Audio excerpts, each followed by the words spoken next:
Guys I know कि अभी आपको ट्रेडिंग में लॉस हो रहे हैं और आप सोच रहे हैं कि आपने ट्रेडिंग को क्यों चुना, क्या आप सही कर रहे हैं या नहीं। आपके मन में अभी बहुत सारे सवाल हैं। गाइज क्या आपको पता है कि मुझे भी 1 साल तक लॉस हुआ है और जिसमें कि कई महीने ऐसे गए हैं जिसमें लगातार लॉसेज हुए हैं। एक भी ग्रीन डे मुझको देखने को नहीं मिला। उस टाइम पे मैं भी असमंझ में था और आपके जैसे सवाल मेरे मन में भी थे कि क्या मुझे ट्रेडिंग करना चाहिए, क्या यहीं पे मुझे स्टॉप कर देना चाहिए, क्या मैं सही रास्ते पे हूँ। लेकिन गाइज उसी समय मैं ये विचार करता था कि मैं ट्रेडिंग फील्ड को क्यों चुना।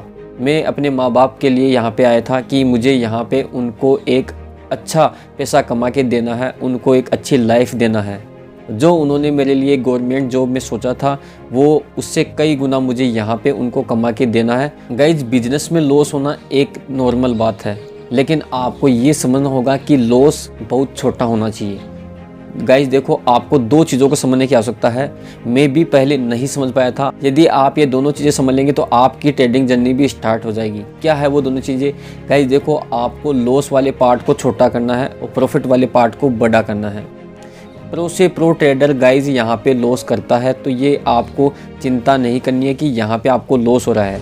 लॉस सभी करते हैं गाइज। लॉस वाले पार्ट पे यहाँ पे आपको बस इतना समझने की आवश्यकता है कि लॉस आपको छोटा करना है।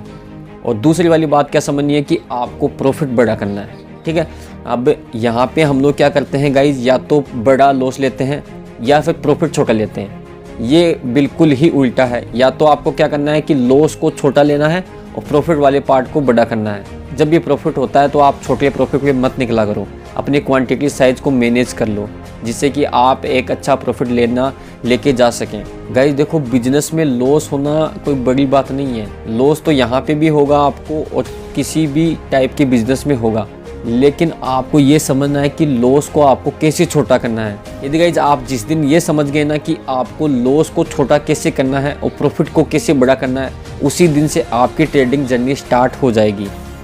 गाइज देखो, आपको सबसे पहले रिस्क मैनेजमेंट और मनी मैनेजमेंट को समझने की आवश्यकता है। जितने लोग मेरे भाई लोग, आप ही बताओ, क्या आपने कभी अपना रिस्क मैनेजमेंट और मनी मैनेजमेंट किया है? नहीं किया होगा। मुझे भी ये सब चीज़ें सीखने में टाइम लग गया था कि रिस्क मैनेजमेंट होता क्या है, मनी मैनेजमेंट क्या होता है।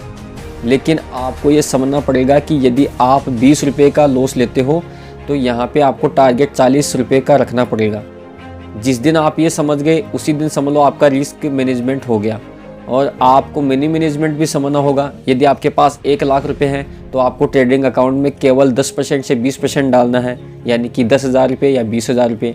तो बस इतना आपको काम करना है। धीरे धीरे आपके लॉसेज कम हो जाएंगे, आपके प्रॉफिट स्टार्ट हो जाएगा। और बस गाइज यही चीज़ें सीखने में हम बहुत सारे लोगों के कोर्स लेते हैं, उन कोर्स पे पैसा खर्च करते हैं। कोई 20,000 रुपये का कोर्स ले रहा है, कोई 50,000 रुपये का कोर्स ले रहा है। मैंने भी यही गलतियाँ की, सभी के कोर्स लिए, लेकिन कोई ये नहीं बता पाया कि मतलब रिस्क मैनेजमेंट और मनी मैनेजमेंट करना कैसे। सब केवल प्रॉफिट पे बात करते हैं। तो आपको ये समझने की आवश्यकता है कि आपको अपना रिस्क मैनेजमेंट कैसे करना है, मनी मैनेजमेंट कैसे करना है। जिस दिन आपने ये कर लिया, आपकी ट्रेडिंग जर्नी स्टार्ट हो जाएगी। और आपको अब घबराना नहीं है कि आपको लॉस हो रहा है। लॉस क्यों हो रहा है? गाइस देखो, लॉस सबको होता है। लॉस छोटा होना चाहिए, लॉस से आपको सीखना है। यहाँ पे लॉस क्यों हो रहा है उससे लर्निंग लेना है।